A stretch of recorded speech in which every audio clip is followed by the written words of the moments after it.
worth waiting for a horn button. Oh, it's very comfortable. Absolutely. Wait till we get the pedals, Sam. It's going to look really good. It's going to finish off the interior. It'll be worthy enough for us to go through the drive-thru together. I don't know about that. One shake, 3 straws? One shake, 3 straws. And let me tell you, you smell good. Welcome to Sam's Garage, presented by NH Oil Undercoating.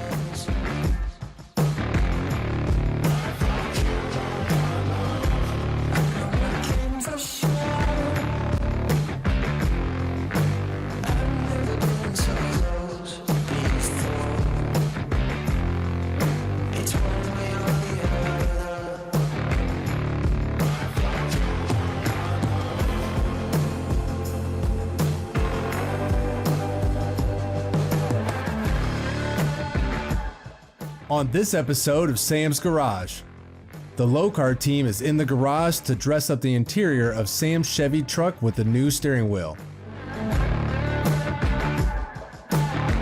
Doug's Saleen Mustang will be receiving some cooling system repairs and upgrades.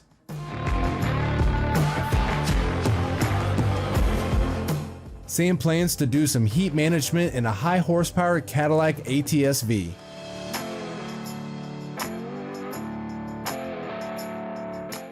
Then Sam helps his daughter complete a hybrid battery replacement in her Kia Optima. Lokar Performance is in the house to showcase some of their steering wheel options they offer to dress up your interior. Just like all Lokar products, they're made in the USA and offer a wide selection of designs. From classic to nostalgia to modern, there are endless possibilities to fit your personal taste.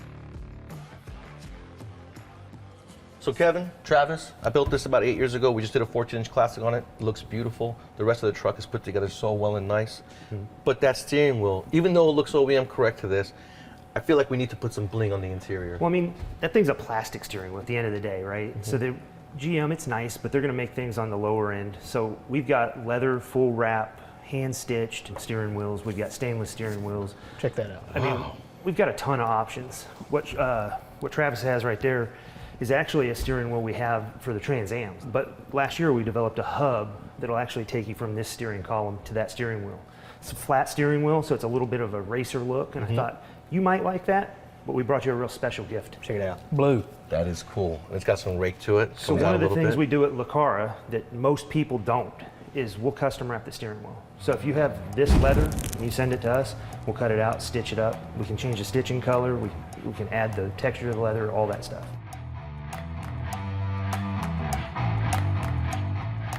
While we've got this steering wheel out, we brought you another little treat there. Oh, wow. We call it our steering column dress up. It's column wear in our book. So since this is off, you know, we got to get access to the inside screw. Might as well do it now.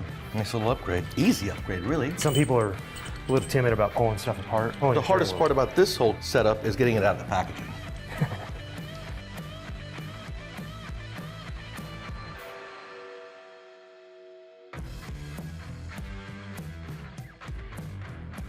You know, guys, this is the nicest, easiest upgrade that someone can do at home very simply without any issues. Now we get to the steering wheel on. When you're tightening these bolts, they're tapered. Just kind of snug them just lightly so that you center the wheel with the taper. Get them all flush with the wheel, then you can go down and give it a snug. You want to make sure not to make the tool slip within the head of the bolt, because then it's going to look bad. Everyone who sees your steering wheel is going to look and see you slip. You know, Travis, you look almost as good as that steering wheel looks in this truck. Well, thank you. I appreciate that. Man, I'm telling you, this is all you. Oh. So what do we got to do next? The horn button? So I didn't know this was the steering wheel we was going to use. I may have forgotten the horn button. Really? But we will send it to you, for sure. Yeah, it happens, guys. There's no loose nut behind the wheel, like there is many out there. Yeah, that's a common problem. So this is our 6-bolt stainless wheel. We've got several options within that line. They're all stainless. They have different sizes, colors, 2-spoke, 3-spoke. We've got holes and slots, all kinds of stuff like that, right? But we also have 9-bolt, like our traditional LeCarra 9-bolt that you'd probably see in this truck normally. And then we've got the Trans Am wheel, which is the newest one. So this is one of our newer designs, kind of got the Lokar trademark lines to it, and we've done some retro ones and some holes and stuff like that. And then when we get into this wheel, it's also a 6-bolt, but it's a different pattern. So that's why we had to do a special hub for it, because Pontiac. And that's just the Trans Am wheel. Yes. It's got its own deal. Right, and so we had to do that because it's a Pontiac pattern. It's special to it. And in fact, if you look, this little key mark is only there because of the factory wheel. Well, that's a And nice we've got- tight button too. So we've got a bunch of different billet horn buttons. The one for that series of steering wheels is a billet aluminum steering butt. We also do a plastic one for somebody who's, it's just functional, and they actually look really nice. But we've got those in black, in the black plastic. And then when we get into the aluminum, we've got polished and we've got black. What a difference this thing made in here, right? Yeah, it's so much more comfortable. It's absolutely beautiful. And the fact that it matches, that's gonna look really good. It's gonna finish off the interior.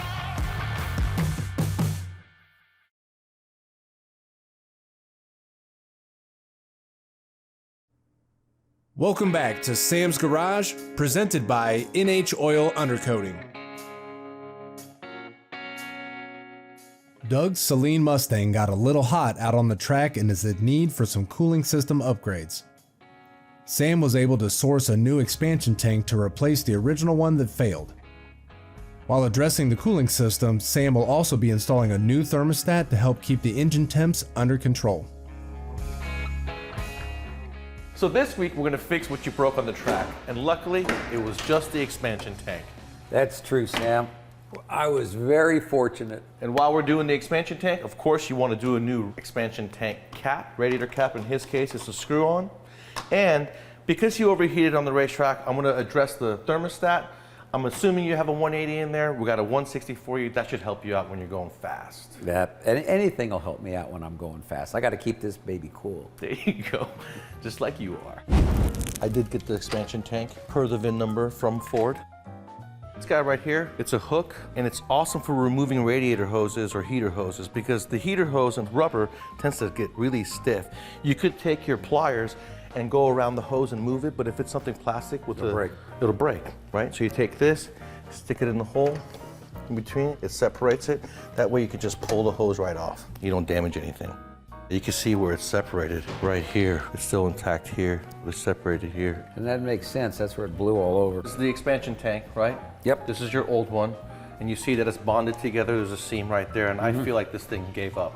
It I know exploded. it, Sam. I was driving the car. I know it. Since you were driving the car, you knew. But look Yeah. how clean underneath the hood is, considering you exploded. Yeah, see, that's what And the those water vents went were. It through. just sucked all that water and stuff, put it all over the windshield. So this is the expansion tank, and this is what holds the pressure for the cooling system. And of course, and we this all- is the new one. that is the new one. Thank you. And the radiator cap is a screw-on for the expansion tank, no different than a natural radiator cap that you would have in your car. It does the same job.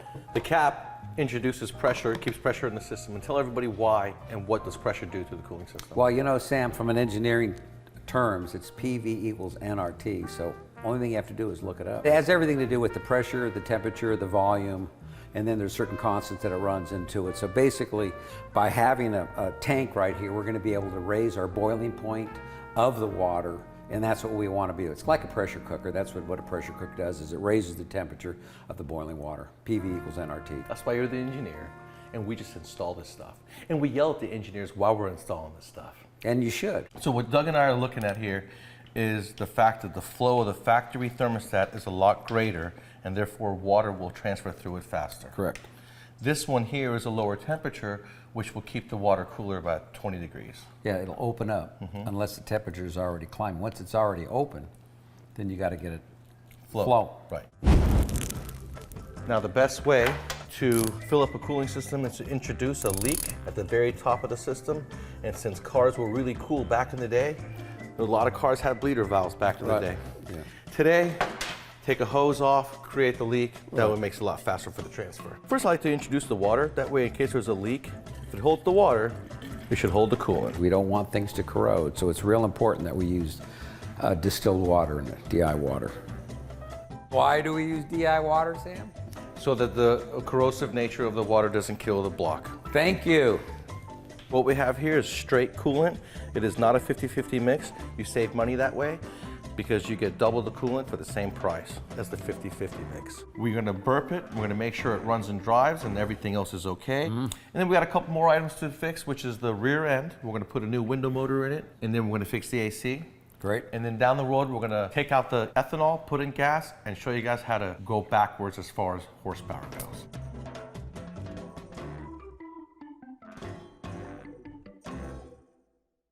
website. As far as tires, I went with Nexen tires because I've been using them since 2006.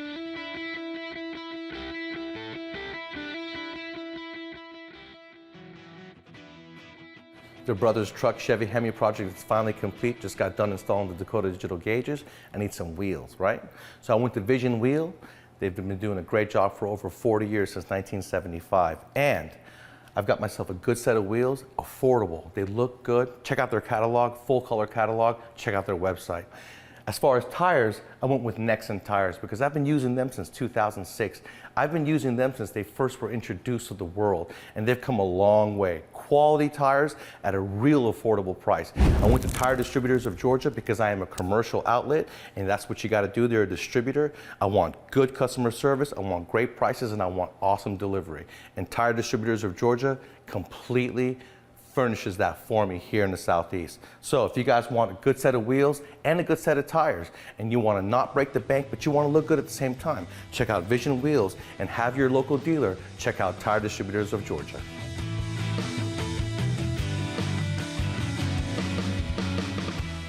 Tire Distributors of Georgia, they take care of all of that. Welcome back to more Sam's Garage, presented by NHOU. Sam has a longtime friend's Cadillac ATSV in the garage to help with some heat management under the hood. This twin-turbo V6 is capable of making over 600 horsepower. All of that power produces a lot of heat. Design Engineering has just the right products to reduce the heat so the car runs nice and cool. This thing looks so good. Cadillac ATSV twin-turbo V6. This is actually the fastest ATSV full interior car in the country, running high 9 seconds in the quarter mile. This belongs to a good friend of mine, Glenn Woods. I've known him 25 years. He was actually the head of NDRA drag racing when we were racing Supras. Now, when you're making that kind of horsepower, which I'm assuming it's over 600, you create a lot of heat. I know he's running 26 pounds of boost, and he's got some heat management in there, but he doesn't have enough. And I'm gonna go to DEI, Design Engineering, and get a bunch more heat management to help him maybe get to 9.8 seconds, or just keep the heat at bay so that we don't lose any timing and we don't get heat soaked. So I'm gonna show you guys what I'm gonna be wrapping. Here we got a twin turbo V6. Turbos are down with internal wastegates. We have a carbon fiber full intake system. Now these cars don't come with a huge cooling system for the supercharger. It's really just a closed system with a little radiator. It's an air to water intercooler. So to make the horsepower to keep timing at bay, he put a trunk mounted complete tank in to circulate water through the car, and it really keeps temperatures for the aftercooler at bay so that he keeps all of his timing when he's out doing the drag races. And the reason why you saw it come out like this is because the air intakes go in the box, and so you got to put it in as a piece and come out as a unit. And be careful. You can see where someone's already scratched it here and here. This is very expensive. It's real carbon fiber, and protect your investment. We're going to wrap them with DEI heat wrap so that they stay cooler. Then I'm going to wrap these hoses here because these are the water coolant hoses for the intercooler. We want to keep the engine bay heat away from these hoses, so we're going to wrap them up. And if I have time, we're going to put a piece underneath this shield right here. These are the tanks for the water that goes into the intercooler. We want to keep the heat away from those tanks and the coolness right here at the tank. So we're going to try to put a barrier right there underneath this plastic. Yeah, sure. I've got a bunch of wrinkles. To be honest with you, something as simple as this, I don't know how to do. It takes a lot of patience. I bet you could take it to a seamstress or something and they can cut it and make little section pieces to make it look really good, but we're not going to SEMA. Now you want to keep everything loose until you put all the pipes together. So I've got this one in, it's going to go on my turbo. It's loose. Anytime you guys are working with a turbo application and you remove the intercooler piping, if you look right here, the turbo inlet is facing straight up to the atmosphere. Anything can fall in there and ruin your whole year. Put a towel over the hole, nothing will drop. If it does, when you pull the towel out, it'll come out with it. But always pay attention to stuff like that. These things are not cheap. They're getting more expensive every day.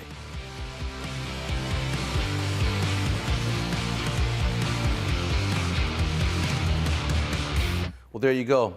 It looks much better. It actually works too because we have completely insulated everything that gives him cooling ability for the intercooler to feed the turbos and gain some timing back. He added 3 pounds of boost by changing the high pressure fuel cam. We're going to take the heat from that 3 pounds of boost and the timing should stay at bay. Now you see that I've done heat wrap over the hoses for the intercooler along with the intake piping. Lots of multiple compounds here with straight flat pieces of tape. It's very difficult to make it look good. So if you guys want to make it look really good, you have to use piece by piece, cut a lot, and then make it look uniform. I had the wife do it, along with Nick. So it's all done. Glenn's gonna come pick it up, take it to track. Let's see if we don't gain 1/10 of a second.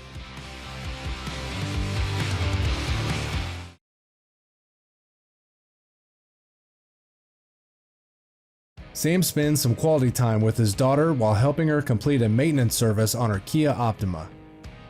The car also has a check engine light, and they determined the hybrid battery needs to be replaced. The duo shows step by step just how easy it can be as long as you know what you're doing. My oldest daughter in the shop, Isabelle, this is her 2012 Kia Optima Hybrid. And what are we gonna do today? Today we're going to be performing a service on the car. We're going to start out with an oil change. I have a check engine light on as well that we're going to diagnose. And after that, we're going to switch out my hybrid battery. And I'm gonna have her do all the work. Undo your cap, put it upside down on the side. And that's basically reminding you that you have to put oil back in the car. So you just kind of come put this halfway.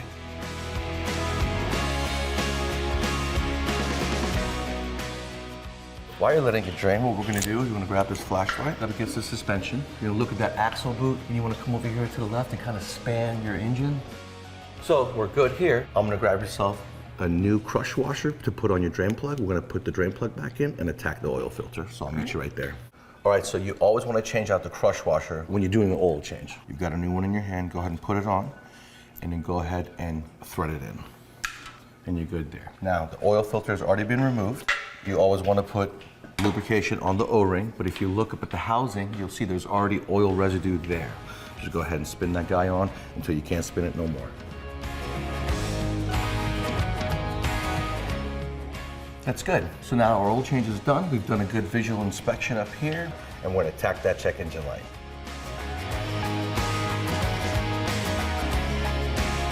So it looks like you have a code for the hybrid battery. In this particular case, the sensor is incorporated within the battery, so unfortunately it's not serviceable on its own. We have to replace the whole battery. But the beauty is that I went to LKQ. They do the best job when it comes to used parts. That's where we got the used engine, that's where we got the first used battery, because they do such a good job and you save a whole bunch of money. Awesome. Right? So what we're gonna do now is go ahead and turn it off. We'll unplug this thing, we'll go to the trunk and start to attack the battery. Awesome. Now, in every hybrid and electrical vehicles, there is a still standard 12-volt battery that runs all the systems and turns on everything for the car. The hybrid battery is more like a power booster on a hybrid. An electric car, the battery runs the motors. So you still have to have a 12-volt battery to turn everything on. See, I'm noticing something orange in there. What is that? That is a circuit breaker, no different than if you were to go to the circuit panel in your home and you turn off the circuit breaker to keep the electricity from flowing. Okay. So before we ever change that battery, we have to pull that circuit so that the battery is no longer live externally. You'd have to put your fingers into that hole to shock yourself. As long as you don't do that, it's totally safe. You're gonna see me and her replace this battery with ease. So what we're gonna do is we're gonna remove those two plastic ducts first. Unbolt the battery, we'll unplug it, and we should be able to pull it out.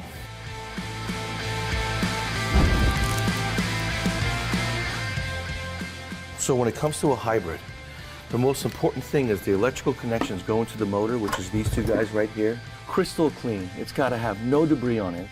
And you do not use dielectric grease on it because this is not a 12-volt deal. You want it to be completely clean, free of debris, free of any oil contaminants. If you don't, you'll have a problem, you won't have a charging issue, and you'll be going back to redo it again. That wasn't too bad, was it, Isabelle? No, it wasn't. Not at all. Your first hybrid battery install on your own car? At first I was a little nervous, but it ended up being fairly easy. So for all you guys out there, technicians, all you youth out there, it's not hard. You saw her do it. Hybrid cars are easy to work on. They're also very cool. There's nothing wrong with them. That battery is also like a power adder, like a supercharger or a turbocharger. It both gives you boost and it gives you fuel economy. Next, we're ready to go to school, aren't we? Yeah, we are. Another year at UGA.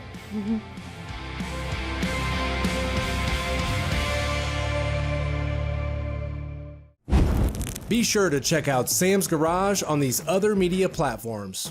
Send us questions and feedback to info@samsgaragetv.com.